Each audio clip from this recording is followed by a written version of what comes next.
Well, that's a little introduction to Dr. George Sowers' life. Hi, everybody. I'm Robert Black, the planetarium director at North Bedford and astronomy teacher, and we're really lucky to have a fantastic, great speaker tonight, Dr. George Sowers. And just as a quick introduction, I could go on, for his entire hour, but he has got 30 years experience in the space transportation business. He's worked with the Lockheed Martin and of course the United Launch Alliance. And then he retired after a storied career and is now at the Colorado School of Mines Space Resources Department. It's a graduate program. They currently have over 100 students from 5 continents. My goal, of course, is to send a great student there at some point. Got my fingers crossed for that. And then before we turn it over to Dr. Sowers, I also like to say Sean Curry's here with us to do the Q&A. So if you put something in the Q&A, Sean will pose it to Dr. Sowers later. So I think with that, Dr. Sowers, do you want me to start the video or you want to?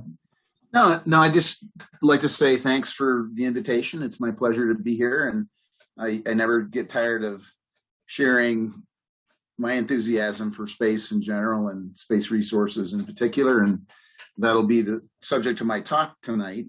But because I did spend so much time in the rocket business, and actually I was the chief system engineer for the development of the Atlas V rocket, I got to start with a Atlas V video.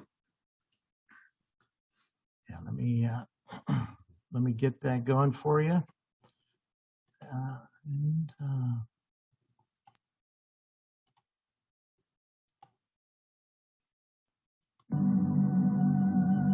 We are so excited to have been selected to fly this Lucy mission. It is humbling to be entrusted with something like this that is going to shed new light on the origins of our solar system by visiting primordial material gathered by the Lagrange points of Jupiter as it formed the early solar system. This is so exciting for us.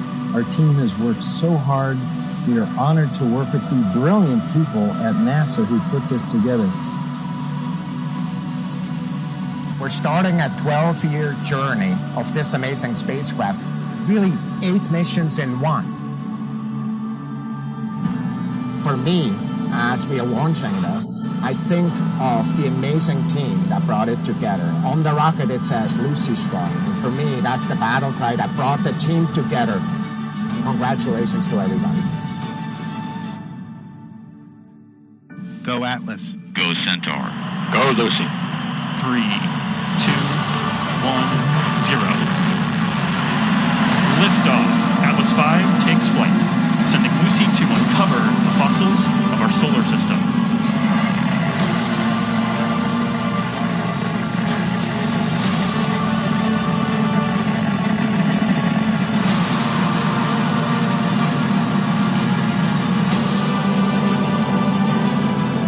Tower clear.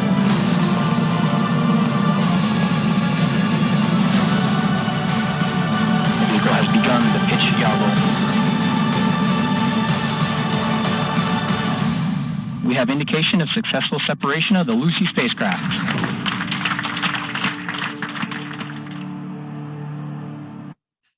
All right, super. I'll start. You got to enable screen sharing, Robert. Thank you. You need that enabled, you said? Yes. All right. While we're waiting, so the first point I wanted to make this evening is that, as you can see from that video, space is cool. I've been launching rockets for 30-something years, and it never gets old. I get chills every time, and especially when it's my baby, which is the Atlas V that you just saw go there. That launch took place about a month ago. And it was the NASA spacecraft Lucy that's heading out to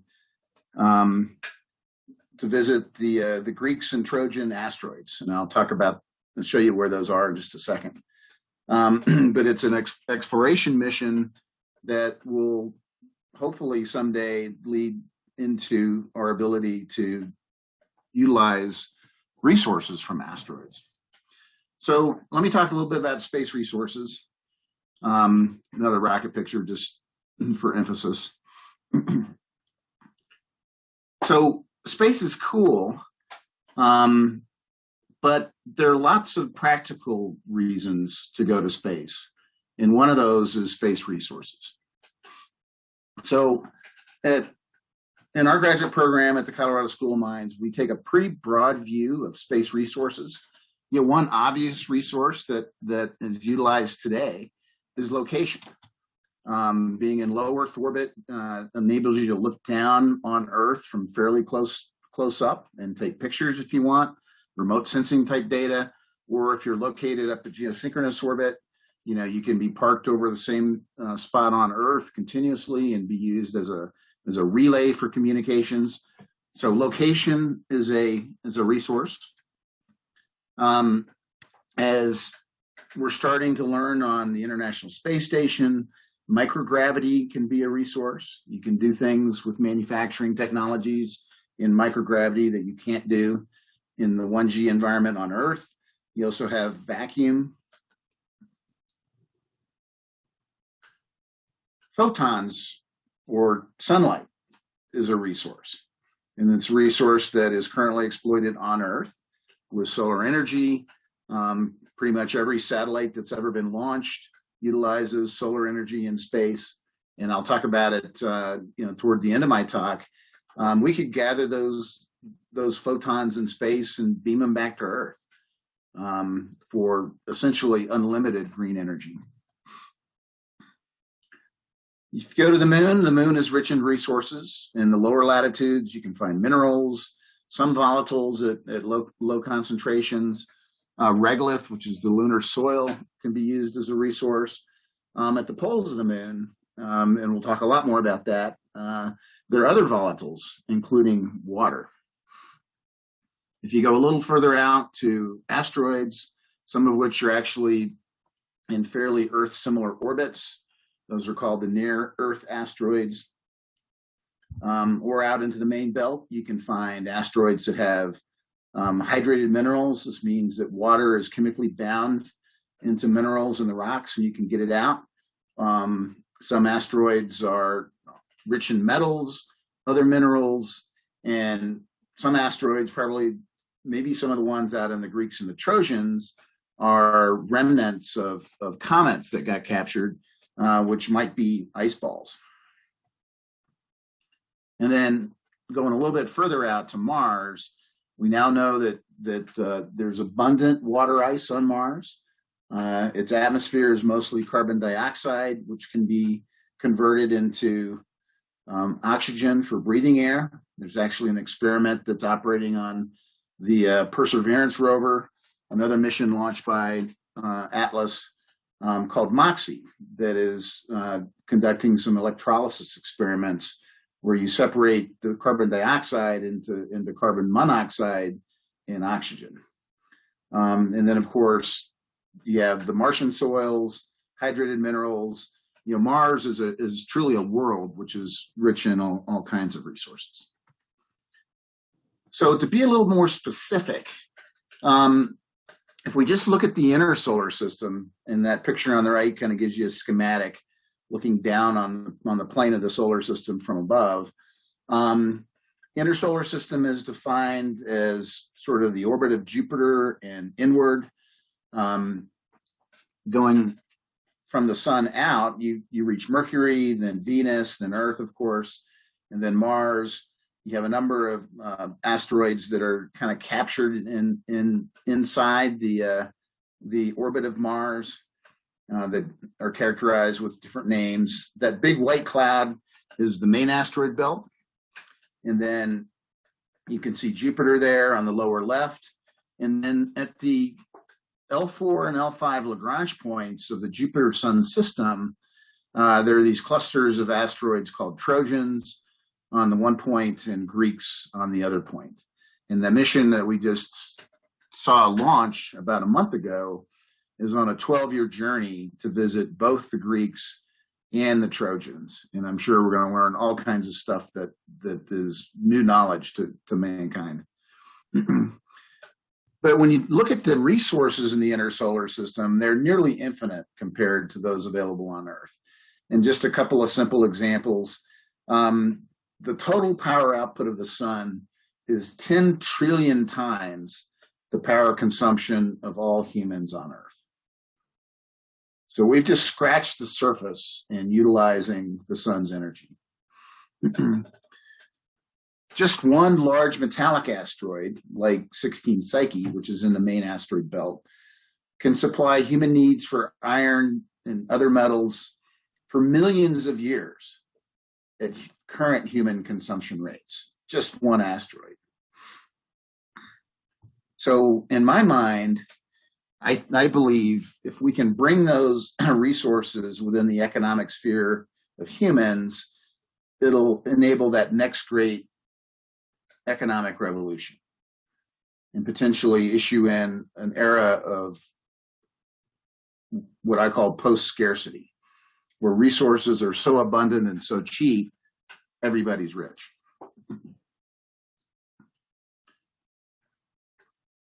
One of the most important resources in the inner solar system is going to be water.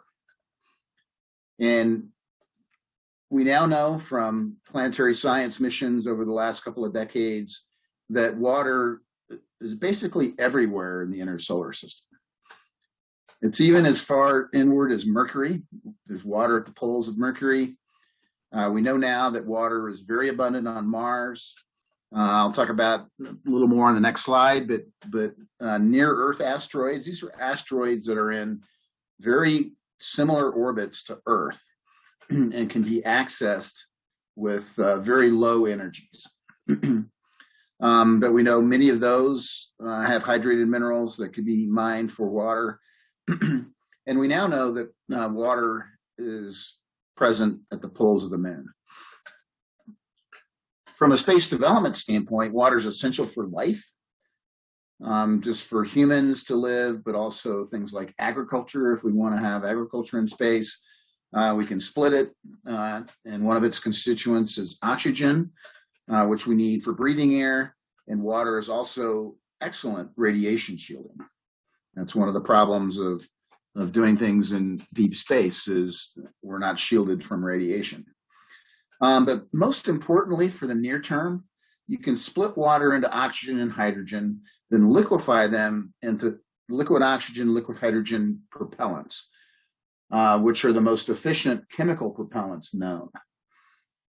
Essentially, and I'm fond of saying, water is the oil of space. And then you can also use it directly as propellant in the form of steam, which has a low efficiency. ISP for rocket people is a measure of the efficiency of a rocket engine, or you can heat it up even further into a plasma gas to get better efficiency. So near-Earth asteroids are small bodies that pass close to the Earth. They're energetically easy to get to, but logistically hard. And what I mean by that is that they can be in orbits that are so similar to Earth that it doesn't take much propellant to get a rocket there. But you have to time them just right. They're always moving relative to the Earth. And sometimes it could take, years to get there or months to get there and months to get back. But like I said before, many of them contain water in the form of hydrated minerals. This picture on the right is a snapshot of a database that's maintained by JPL, which is a database of all near-Earth asteroids. It's actually, a nice thing to keep track of these things because 60-something million years ago, one of these near-Earth asteroids had an impact with Earth and wiped everything out. So it's good to keep track of these things and be able to predict if they, might be on an impact trajectory with Earth. And hopefully, if that's the case, and we learn about it early enough, we can do something about it. In fact, NASA has a mission that's currently in space heading to an asteroid that is going to show what happens when we nudge an asteroid out of its trajectory and by how much. But you can see here that there's close to 30,000 of these objects that have been found, and that they're finding more. That trajectory is pretty steep. The good news is the big ones look like they've all been found, all the ones that are a kilometer or bigger. And we're still finding some of the medium-sized ones, and we're finding frequently little ones that probably wouldn't do much damage even if they did hit Earth. But I want to focus most of this talk on the moon. It's our closest neighbor. Unlike these near-Earth asteroids, it's always in the same place relative to Earth, and therefore it's logistically easy to get to. It's energetically harder to get to than some of these near-Earth asteroids because it has its own gravity and its own gravity well that you have to get into and back out again. But logistically, it's really easy because it's always in the same place. So a few fun facts about the moon.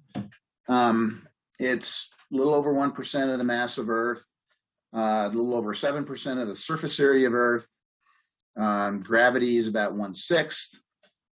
It's tidally locked to Earth, which means that the same side of the moon always faces Earth. So that side of the moon we call the near side. The other side that faces away from Earth always is called the far side. I will say, however, that the moon has a day. So the sun, if you're on the moon, the sun goes around the moon every 28 Earth days. So if you're at the equator on the moon, you would have 14 days of sunlight followed by 14 days of dark. And that actually poses a challenge because in the daytime, temperatures can get up to, close to 400 Kelvin. And in the nighttime, it can get all the way down to 100 Kelvin, which is really, really cold. The moon has no atmosphere. And one of the interesting facts that's important for resources is that it has an obliquity of only 1.5 degrees. And that's a fancy word that you probably already know. That is just the angle at which the moon's axis is tilted relative to the vector to the sun. And what that means in practical purposes, and you can see it on this right-hand picture, is that if you're at one of the poles of the moon, and this is a picture of the South Pole, there's areas that are permanently dark. The sun's always on the horizon. So if you're near a mountaintop and you can see, right below the crosshairs, there's a little crescent, looks like a crescent moon. That's the rim of Shackleton Crater. That dark circle to the right of it is Shackleton Crater. And that region is nearly permanently sunlit. So you have these regions of permanent dark that are located not far from regions that have either a high percentage of sunlight during the day or nearly total sunlight.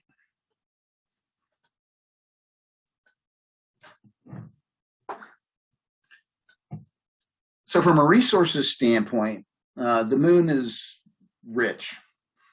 It's got metals, iron, titanium, aluminum in abundance. It has silicon, if you're thinking about making things like solar panels, rare earth elements for electronic production, things like potassium and phosphorus that might be useful for agriculture. There's been a lot of talk over the last decade or two about helium-3, and Jack Schmitt, one of the former Apollo 17 astronauts, wrote a book about this. But the solar wind has implanted, impacts the surface of the moon and has implanted, small quantities of hydrogen and helium into the first meter or so of the lunar surface. you can mine it for helium-3, which is pretty rare on Earth. And the reason helium-3 is exciting for people is that once fusion technology crosses that tipping point, fusing helium-3 results in no radioactive byproducts whatsoever. So it's a very clean burning fusion fuel.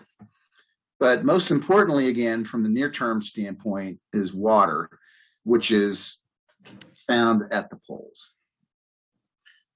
So I just mentioned these permanently shadowed regions that exist near the poles because of the low obliquity of the moon.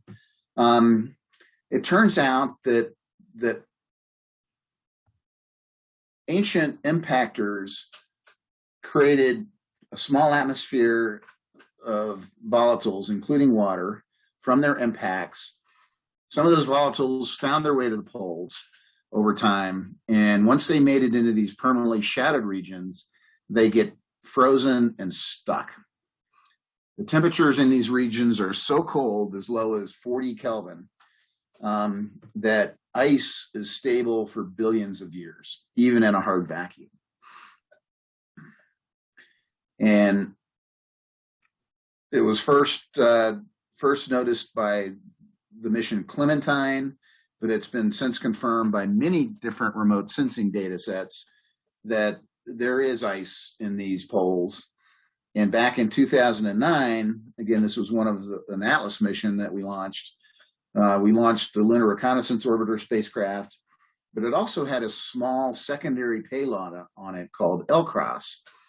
And what that payload did, it stayed attached to the Centaur upper stage. And over a period of weeks, it guided the Centaur upper stage into an impact trajectory with the Cabeus crater. And just before impact, that spacecraft separated from the upper stage and through its instruments was able to interrogate the plume, obtaining spectra of various different chemical species, and measured directly an ice content in that ejecta plume of over 5% water by weight.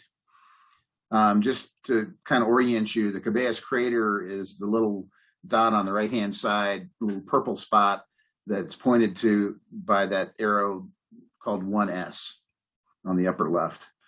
The picture on the right is showing neutron spectrometer indications of hydrogen. And purple means higher concentrations, and then white means none at all. So again, we see high hydrogen concentrations in these dark, permanently shadowed regions.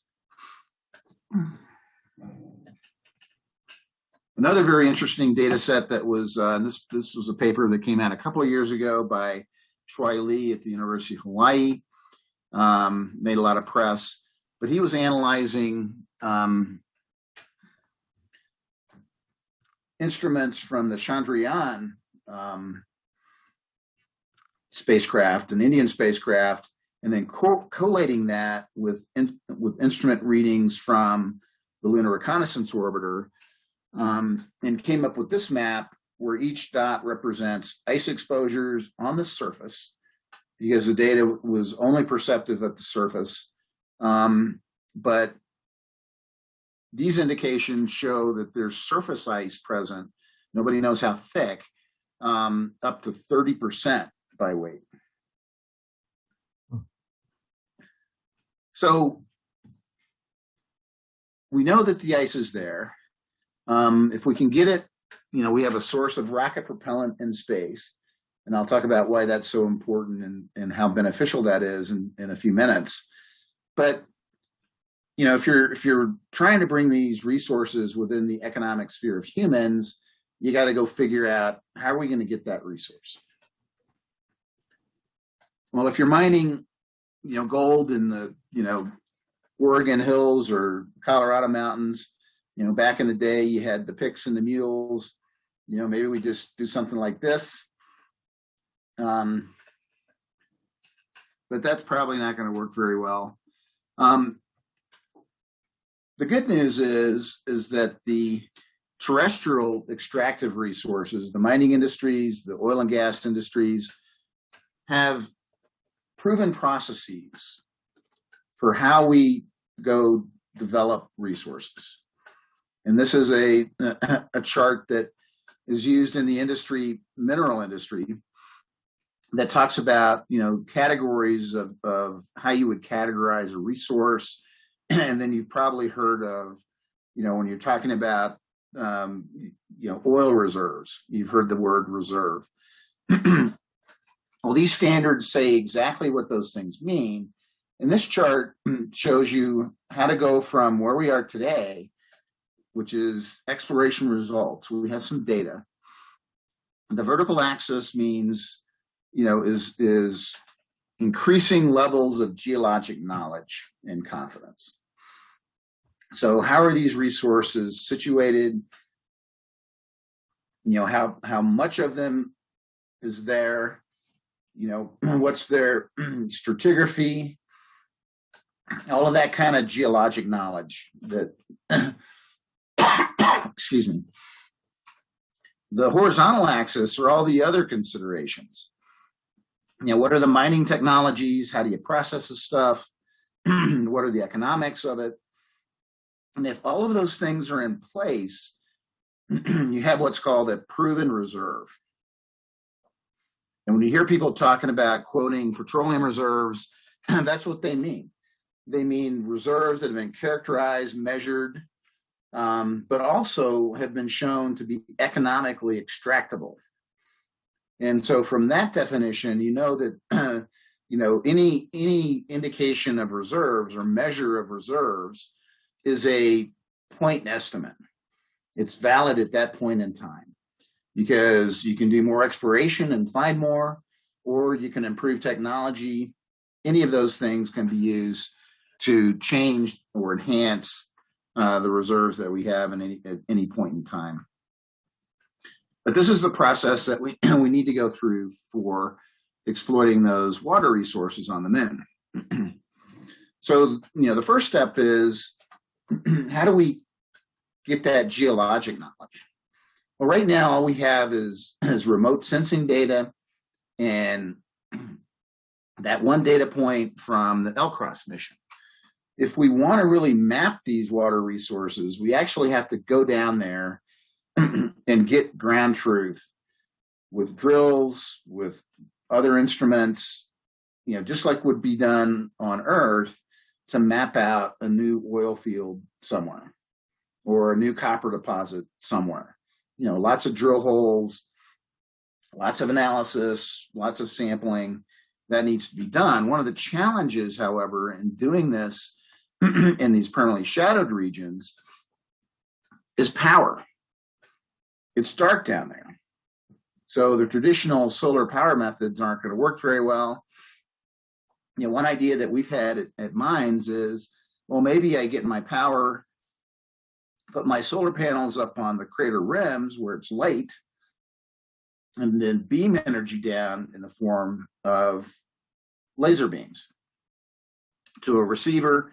And then I have some prospecting rover down in one of these craters that's mapping out the ice fields. That's one idea. The problem with that idea, that's probably a really good way to go do prospecting. It doesn't scale very well. If you're going to do processing of propellant on industrial scales, you need lots and lots of energy.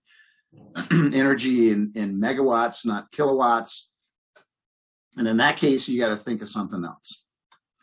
One idea would be providing energy with reflected sunlight. And again, you could put mirrors up on those crater rims and just reflect the sunlight down into the dark crater bottoms. And this, this is a technique that's actually in practice on Earth. This is a picture of a Norwegian village that in the wintertime, it's in a valley. In the wintertime, it's never gets sun. And obviously, if you're a Norwegian living in that village, that's the depressing circumstance. So being clever, they decided to put big mirrors up on the ridgetop, and in the wintertime, those mirrors beam sunlight down onto the village. So we could do something like that. And I've actually done some research on a system like that for mining water on the moon. And the idea here is that you put those big mirrors called heliostats on the crater rims. You would reflect that energy down. This picture on the right shows a mirror that's receiving that reflected sunlight and then redirecting it through the transparent top of an enclosed tent, we called it, that cylindrical tent, onto the lunar surface. That heats up the lunar surface. Any ice that's there would then sublimate. It would go directly from solid to vapor state in the near vacuum of the moon, and then it would migrate into these tanks that are on the outside, where it would refreeze. And the picture on the left kind of shows you, a close-up view of that. Once these tanks get full of ice, then they would detach and drive over to a central processing facility where you would split the water through electrolysis into hydrogen and oxygen, and then liquefy it for rocket propellant that you would then export into the rest of the cislunar system.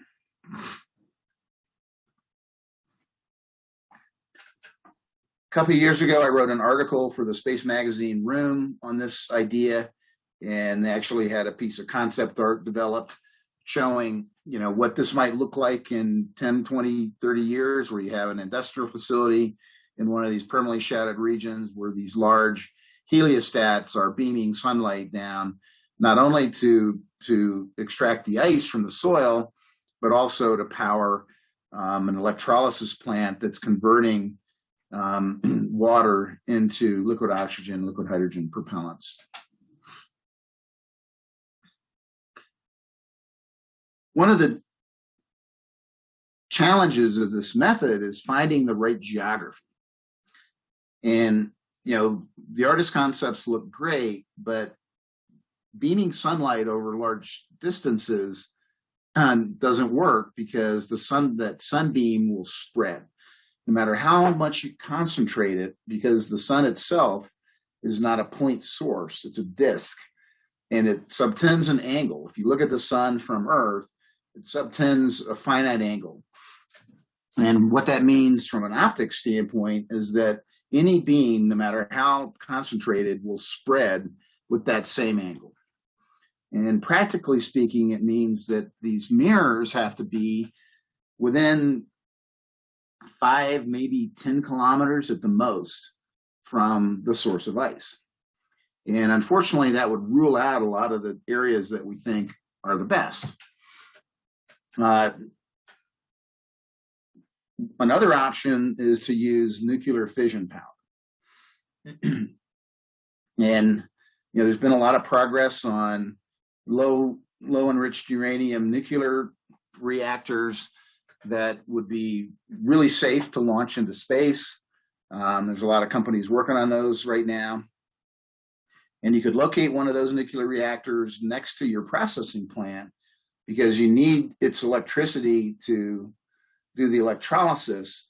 One of the interesting facts about nuclear energy is that it generates about 4 kilowatts of thermal energy for every kilowatt of electric energy. So you could take that waste heat and pipe it into the same kind of a tent structure in a loop like this, where you have hot liquid coming in, the heat is radiated onto the surface. Again, you're sublimating the ice and capturing it. And then the cool liquid goes back out to the nuclear plant and gets warmed up again. So you have this big liquid loop. Hot liquid comes in, cold liquid goes back out.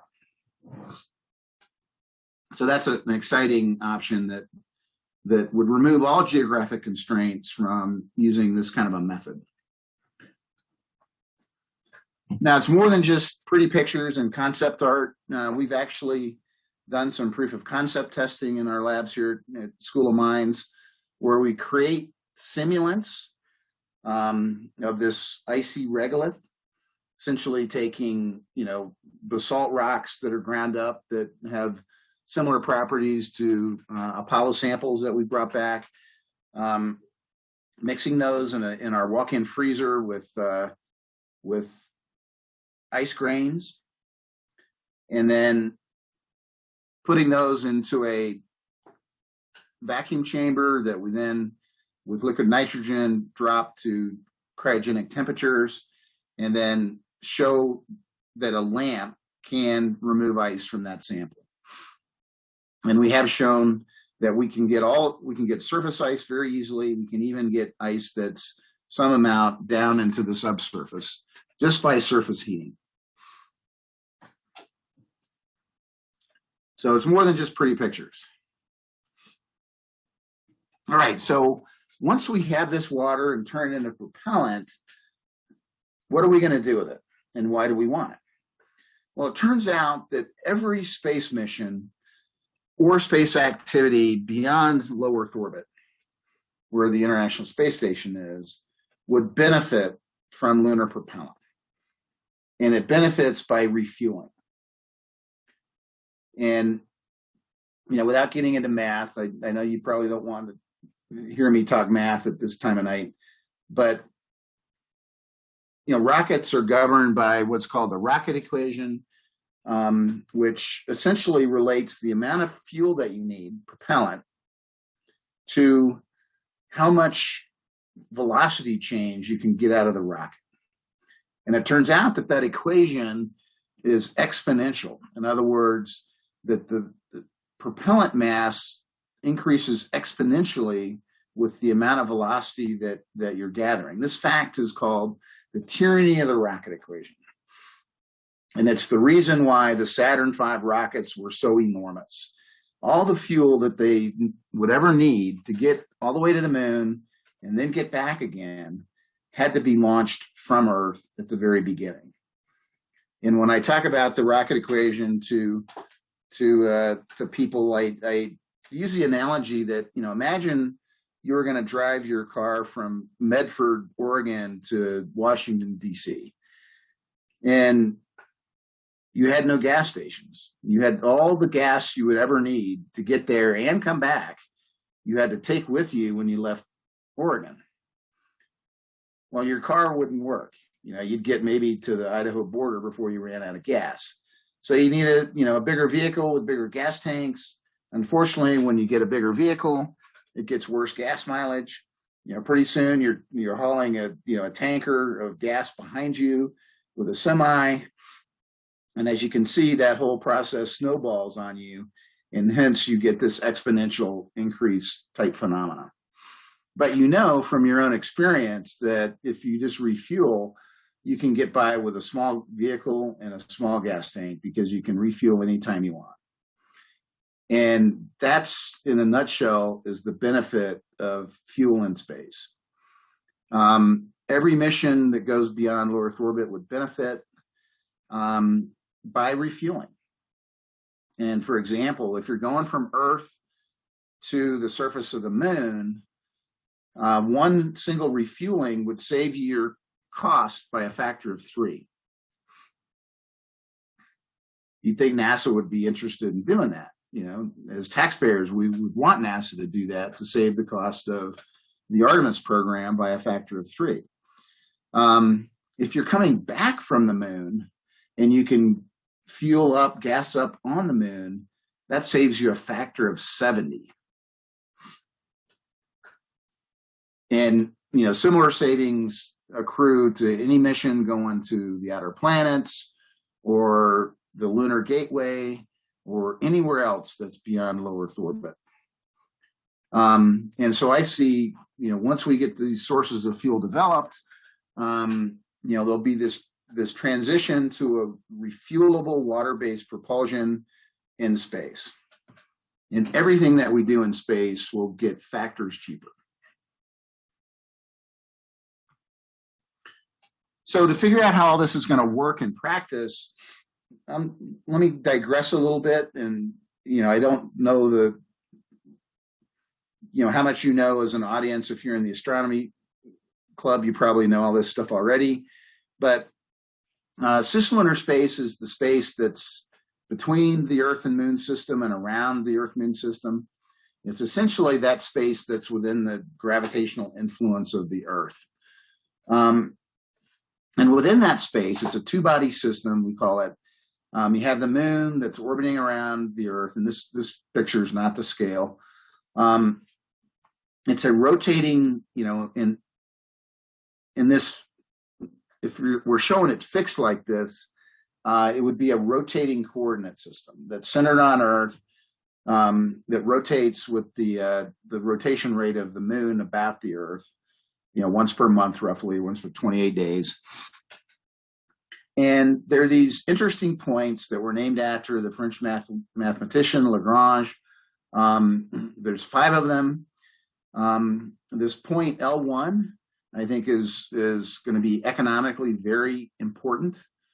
We talked about location earlier on as a resource. L1 is a probably very valuable resource, but it's the point between the Earth and the Moon where the Moon's gravity balances the Earth's gravity.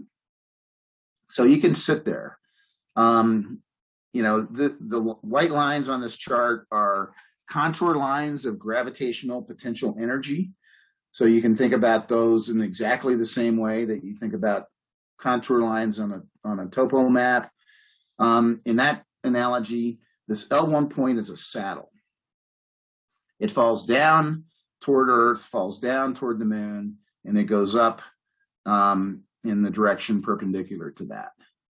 So you can park something in what's called a halo orbit around L1, and you can stay there with very little fuel expenditure. There's another point on the other side of the Moon called L2, which is very similar. It's where the outward centrifugal force in this rotating coordinate frame is balanced by the inward gravitational force of the Earth and the Moon combined. That point is oftentimes thought of as a really good point to aggregate hardware for a Mars mission because it's a little bit higher up in the gravity well than L1. There's another point on called L3 on the other side of the Moon, or other side of the Earth, rather. I don't think anybody's got a good use for it yet. These points L4 and L5 actually are stable points. They're sort of pits or valleys that you can park things in, and they'll stay put with no propulsion at all. And if objects happen to get captured in there, they'll stay. And that's why there are these Greeks and Trojans in the L4 and L5 points of the Sun-Jupiter system. There are objects that got trapped there and stayed put. And, if you're an O'Neillian like I am, then that would be where you put your Earth colonies, your orbiting habitats for colonization, because you can park them there and you don't need to really do anything, expend energy to stay there. So when you want to navigate around cislunar space, in the rocket business, you talk about things in terms of this velocity change parameter. And the reason we do that is that, by the rocket equation, change in velocity is related to propellant, and propellant is related to cost. So the bigger the number, the more expensive it is to go from one of these places to another. And you can see on the lower left, ETO is Earth to low Earth orbit.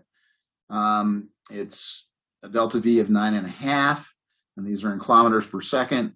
To get out to geosynchronous orbit, it's another 4.3. And you can add these together if you're going between locations. To get from the Moon, the surface of the Moon, to EML1 is 2.5. To get to geosynchronous orbit is another 1.4, so a total of 3.9. So it's actually about 4 times cheaper to get from Earth to geosynchronous orbit, or from the Moon to geosynchronous orbit, than it is to get from the surface of the Earth to geosynchronous orbit. And you can see as you get out, toward EML1 that these numbers are a lot smaller than if you're dealing in Earth's gravity well. So it kind of gives you an idea of some of the importance for utilizing lunar resources. So if you think about, okay, I'm gonna mine water on the surface of the moon. Where I want to use it is where these rockets want to be refueled. And you don't necessarily want to go to the surface of the moon to get refueled if you're going from Earth to Mars, say. You want to be refueled where you want to be refueled. And so you can imagine a distribution system of propellant that, you're mining, refining it on the moon. L1 turns out to be a really great location for a distribution node because it's in that flat spot. You can stay there cheaply. And from EML1, you have access to pretty much any Earth orbit or any lunar orbit with relative ease. And so you can imagine propellant tankers that are dispatched from EML1 that are meeting stages going uphill on their way to Mars, or a satellite servicing vehicle that's taking propellant from EML1 to the geobelt with a delta V of only 1.4 and returning and refueling.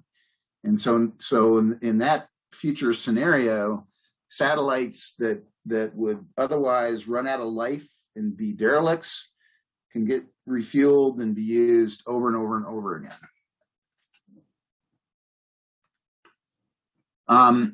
This shows you a concept that we developed earlier this year of what that logistics node might look like at EML1. You'd have big tanks for storing the cryogenic fuels with this sunshade because you want to keep the liquid oxygen, liquid hydrogen cold. You also have water storage.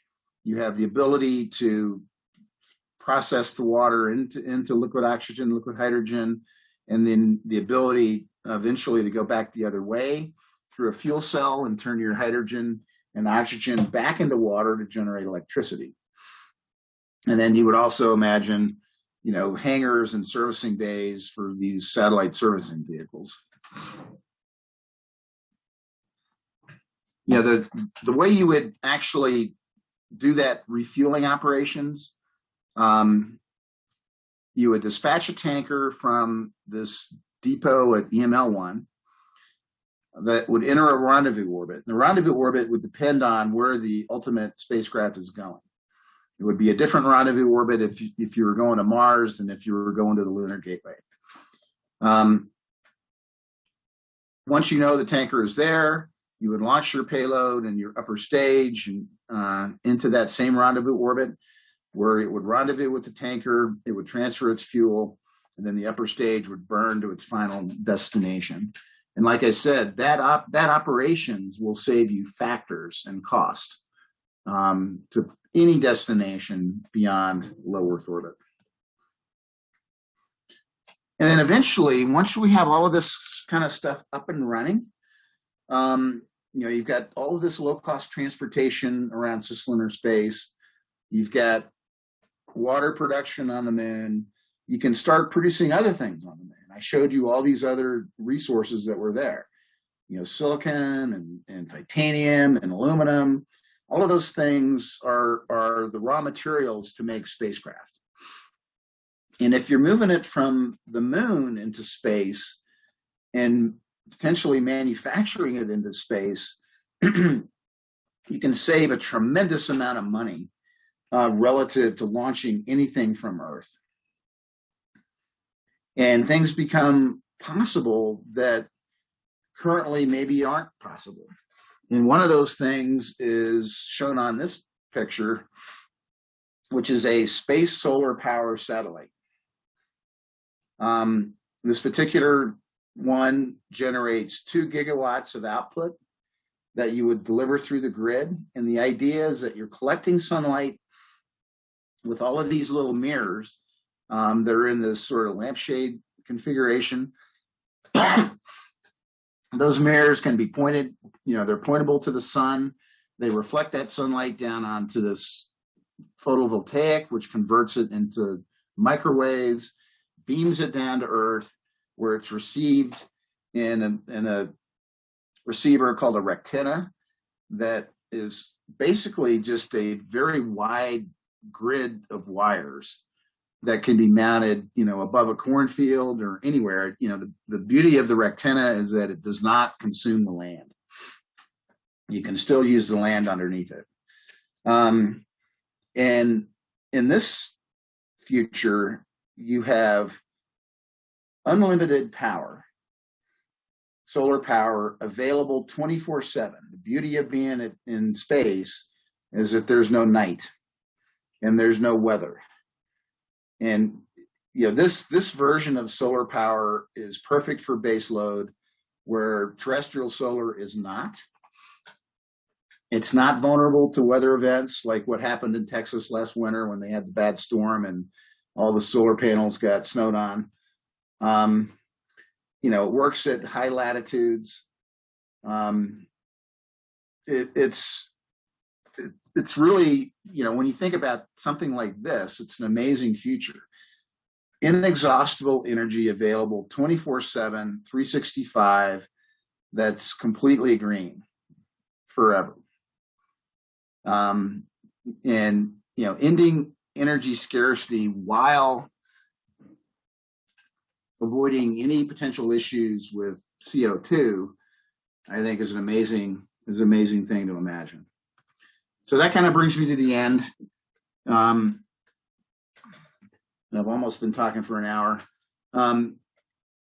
So to me, the development of space resources leads to this amazing future of unprecedented prosperity. Resources are no longer constrained. It's a post-scarcity economy, and I don't think anybody really knows what that means. And it starts with, in the near term, with development of lunar and near-Earth asteroid resources, followed by manufacturing of large-scale space structures, including but not limited to the solar power satellites. And then lastly, I'll give you this quote from John Marburger. John Marburger was the science advisor to President Bush the Younger, and made this statement at a speech he gave at the Goddard Space Flight Center. And I was in the audience, and it actually had a big effect on me personally.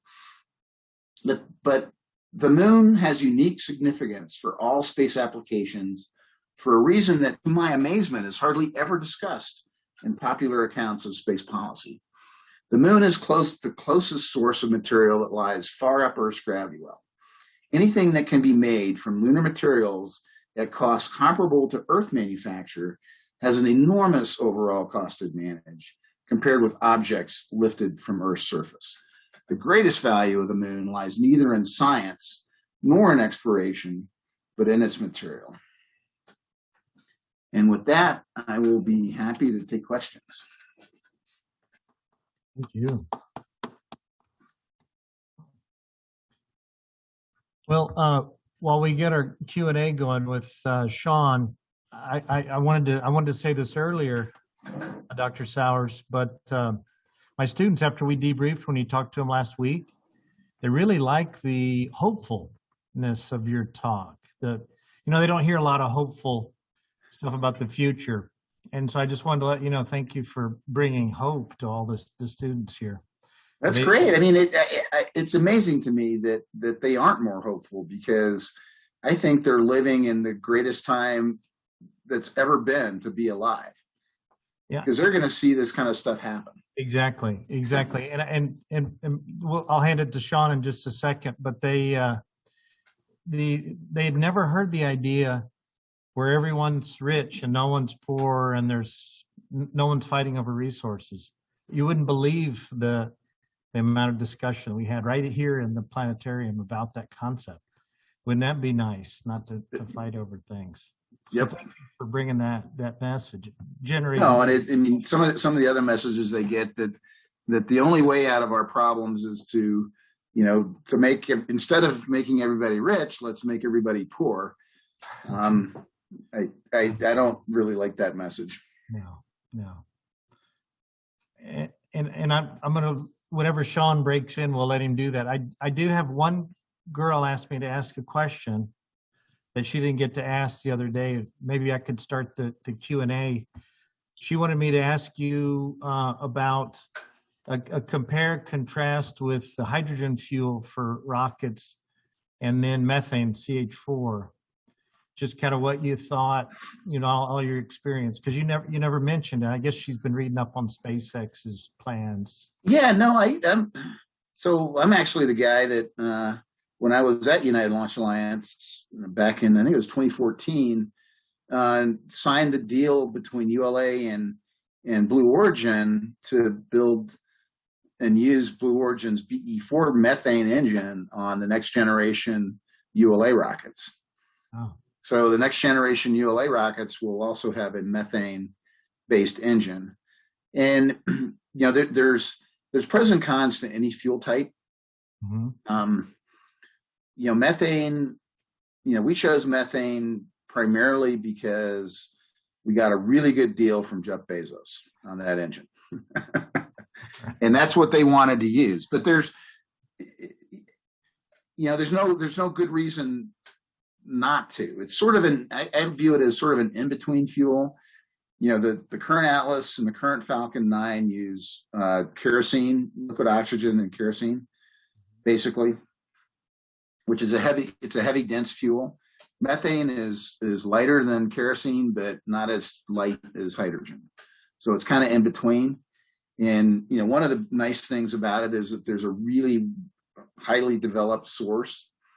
Liquid natural gas is cheap, super cheap, and available widely everywhere in the world right now, with pipelines going all over the place. So it's kind of an obvious one to migrate to. But in space, it's actually, I think, preferable to use hydrogen because it's more efficient. Gotcha. Hydrogen is more efficient than methane. It's not as nice for booster rockets because its volume is, its density is really low. Mm-hmm. So you end up with big volume, big tanks, right? Which ends up costing you money in processing things on Earth. But once you get into space, then, volume doesn't really matter that much anymore. There's a lot of volume out in space. Yeah, oh yeah. Makes perfect sense. Sean, do you have anything for Robert? We have some questions here. Would you like me to dig in? Please, yes. One, I'll read one of the comments first. Great talk, Dr. Sowers, and I'll second that. That's really interesting and thought-provoking. I think it kind of moved things from the realm of what some of us thought as science fiction into more reality. So that's really, really good. Along the lines of fueling, a question prefaced as a novice question, are we currently using the plasma form of water as a propellant in any rocket systems? And if so, what's the energy source that can generate that plasma? So the answer is it's emerging. There's a company called Momentus that is developing space tugs. They were pretty frequently in the news a couple of years ago, and I think they've had some issues, but they were developing a fleet of plasma rocket, water plasma based space tugs. So they were thinking ahead to, what are these vehicles that are going to be working in space, going in between points in space. So they have developed that. I believe the energy source was concentrated solar. So they were using sunlight to heat the water.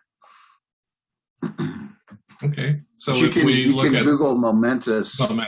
Yeah, Momentus, and they probably have some data on their website. But they're the only company I know that was doing the plasma. A couple of other companies were doing the steam based. other people like there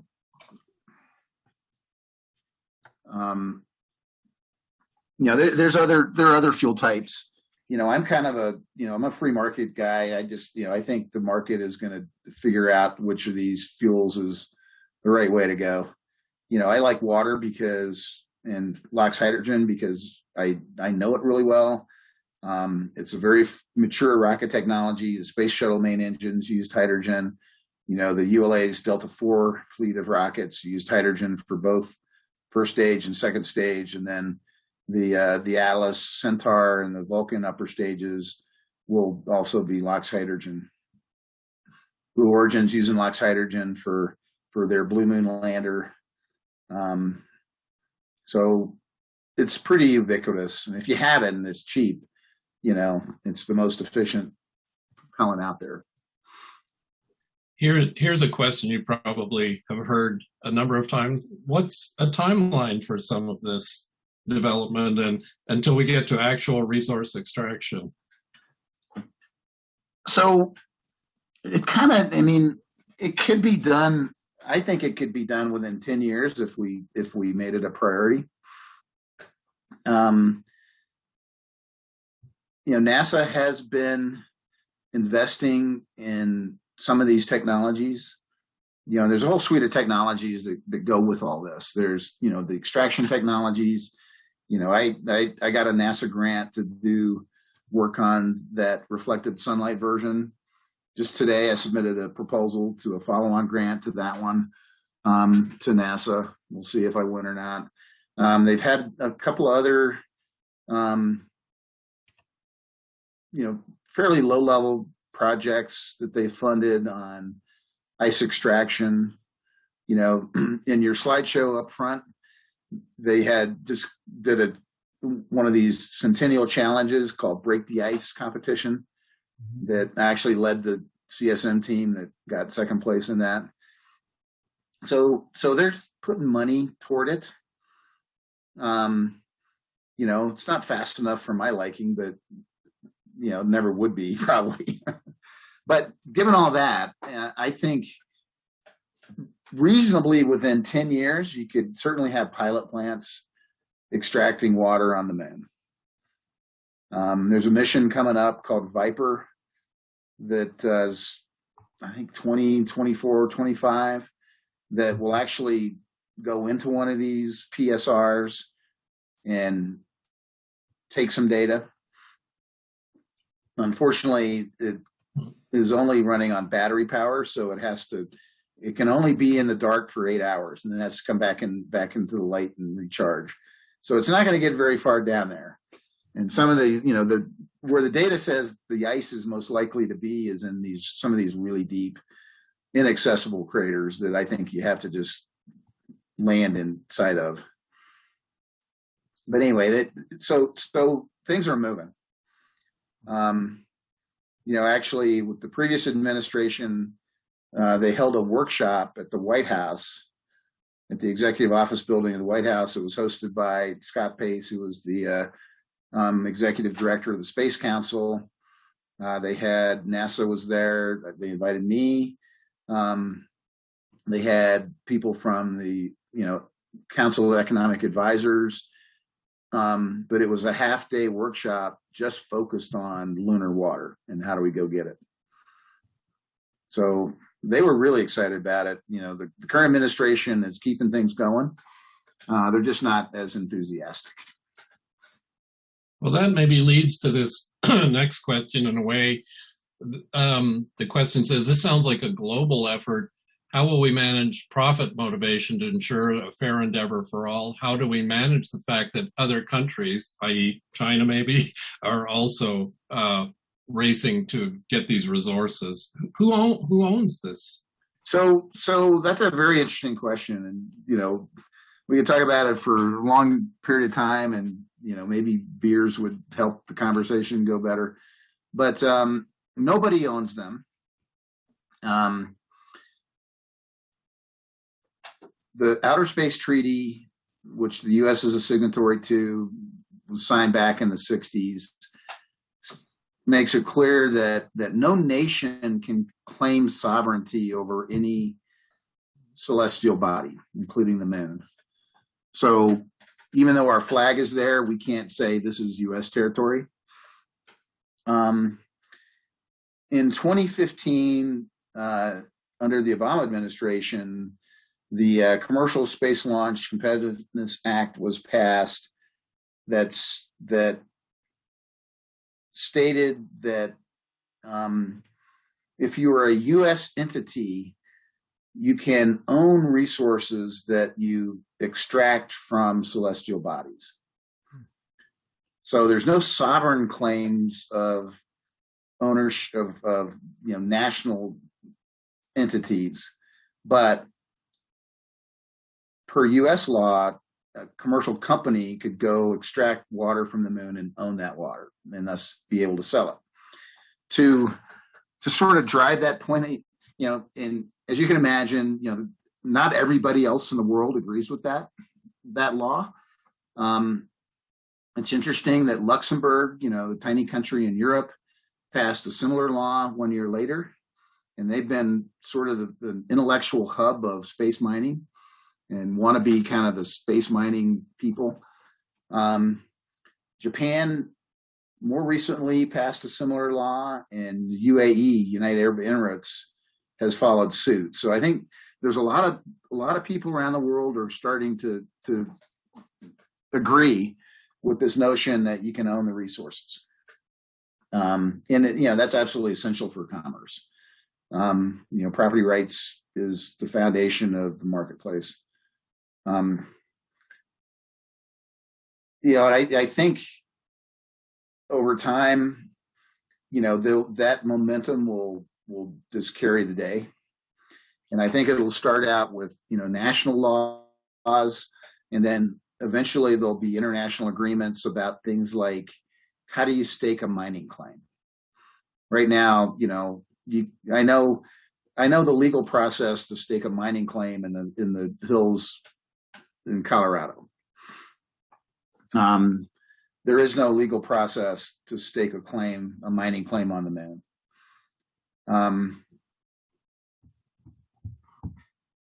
I think once we're close enough, then some of that stuff will fall into place, and it'll generate some controversy.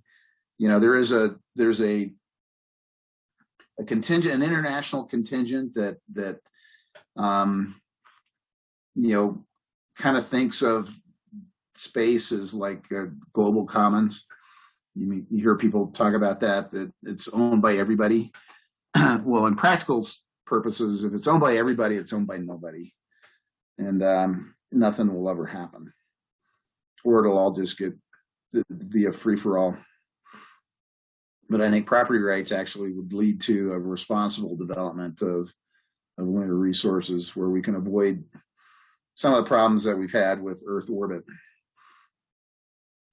So the next question sort of follows on to the moon. Why is Elon Musk so interested in Mars as opposed to the moon? Because from your talk, it seems like the moon is certainly a primary target for resource extraction in the near term. You'd have to ask him. He's got a grand vision, and looks at things kind of philosophically. He's talked about establishing permanent human presence on Mars and things of that nature, which is a bit grander and I think a little farther afield. But I did some analysis that actually got published in a peer-reviewed paper this year,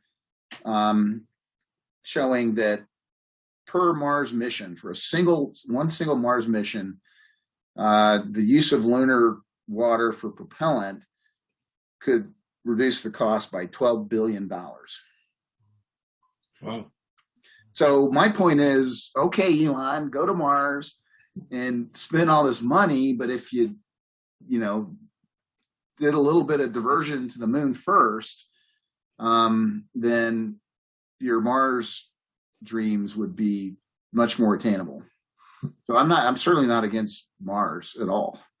I just think that the practical way to develop Mars is to utilize lunar resources as a stepping stone.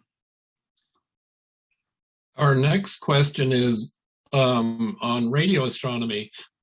There's been a discussion of possibly putting a radio telescope on the moon, on the permanently shadowed side, for a bunch of reasons. Do you think this is a possibility? Does it benefit or interfere with resource extraction ideas? What do you think? No, I think, and first I'm gonna chastise you a little bit. There is no dark side of the moon. Okay. That's Pink Floyd. And I think when I said that to Robert's students, I don't think most of them knew what Pink Floyd was, but no, us boomers know Pink Floyd. Yeah, we know. But the far side of the moon is permanently away from Earth, but it still experiences that 14 day night cycle. So it's on the far side. From that standpoint, I think it's a great location for radio astronomy because it's in the radio shadow of Earth. So you're not contaminated. When you're on the other side, then you don't have the radio noise from Earth. So I think that's a outstanding idea. I think it'll happen someday. It doesn't conflict with resource extraction much, if at all. I mean, the moon, the moon's a pretty big place, right? You can put your radio thing over here and, 100 kilometers away, you can be mining titanium. Dr. Sowers, maybe you can tell us a little bit about your students at Mines, what their backgrounds are, what are they most interested in, and what do they see as their future? Yeah, let me. So in the Q&A, I see a question that's asking about another George Sowers. Yes, that was my father. Oh, good. That's my dad. I got my bachelor's at Georgia Tech. He was a professor at CE there for many, many years. Yeah, that's my uncle. That's my uncle Bill in Austin. He's a civil engineer, and so he famously for him, he had lunch with your dad in the mid-90s at a conference. So he would have been he died in 95. Right. So that would have been pretty close to the end there for him. Yeah. Let me modify that radio astronomy question because I see I didn't quite get it correct. The question was about putting the radio telescope in permanently shadowed regions of craters at the poles, not on the far side. Oh, so good. that might be in the area where resources are most interesting. Yeah, so I don't know why you'd want it there, because you would still get radio noise from Earth, right? If you're at the poles, radio waves are pretty good at bending around stuff. Yeah. I think that what I've always heard talked about is the far side. And maybe there's a benefit. I'm not a radio astronomer. I don't know. Maybe there's a benefit to having your hardware cold. I know that's the case for like infrared sensors and things like that, where you want things to be super cold. But I think, the poles of the moon are a big place. We think about it as a spot. It's not. It's a huge region. And there's lots of craters. And I'm sure, we can come to agreements on, okay, we'll put the telescope over here if you want a telescope that wants to be really cold all the time and in the dark. And I would think that would be more for optical type telescopes where you'd want that. I think the radio telescope wants to be on the far side of the moon where it's in the radio shadow of Earth. So in terms of your students, and this is a question I'm curious about, can you tell us a little bit about their backgrounds and what they're focused on? Yeah, so thanks for giving me the opportunity to plug the program. So we started the Space Resources program at Mines in 2018. And I was one of the inaugural faculty. In fact, the excitement of that kind of a program is, caused me to really have a second career in academia. In the 3.5 years since we started the program, we're up to about 140 students, 5 continents. I think we're close to 20 different countries now. Our students are incredibly diverse. Most of them are working professionals. We have very few of the sort of traditional grad students that's fresh out of college going straight into it. We have a few of those, not that many.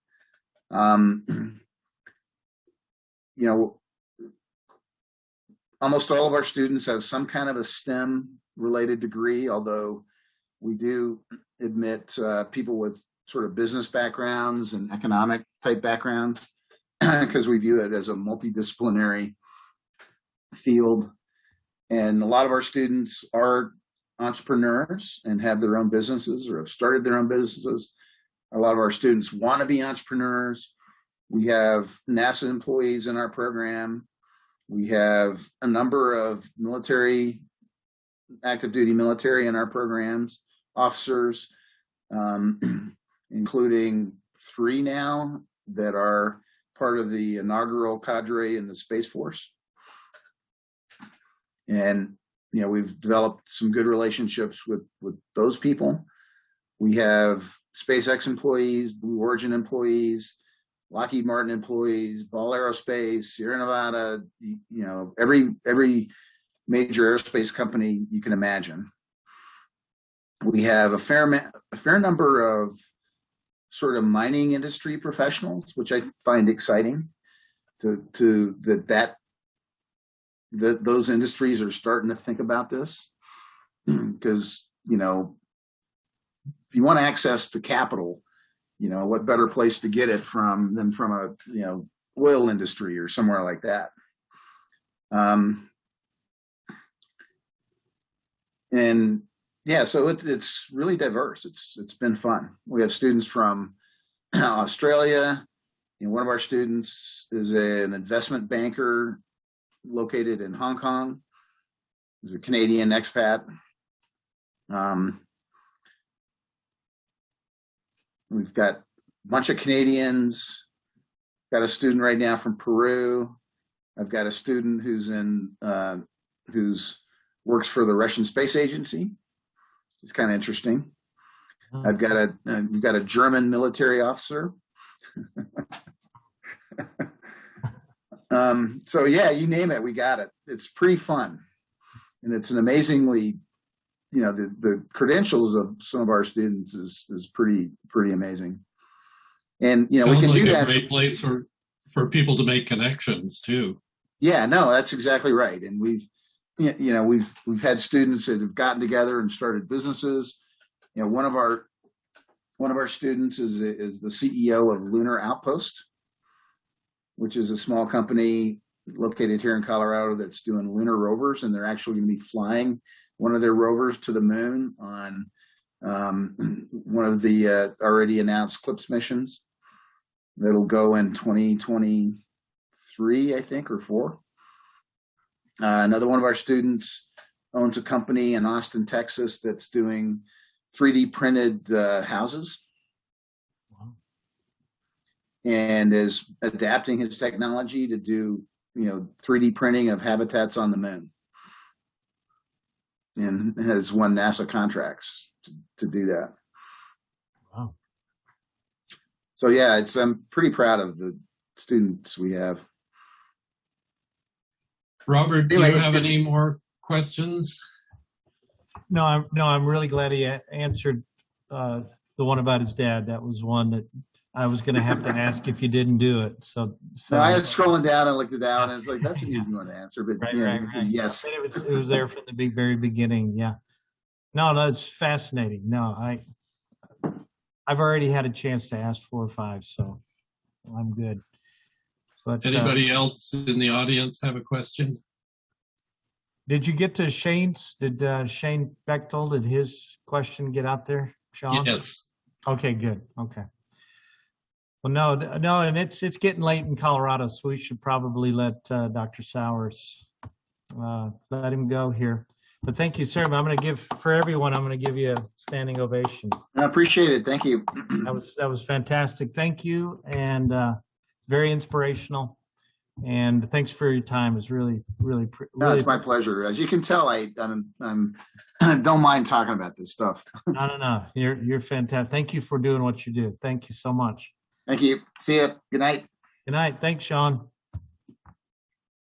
Thanks, everybody.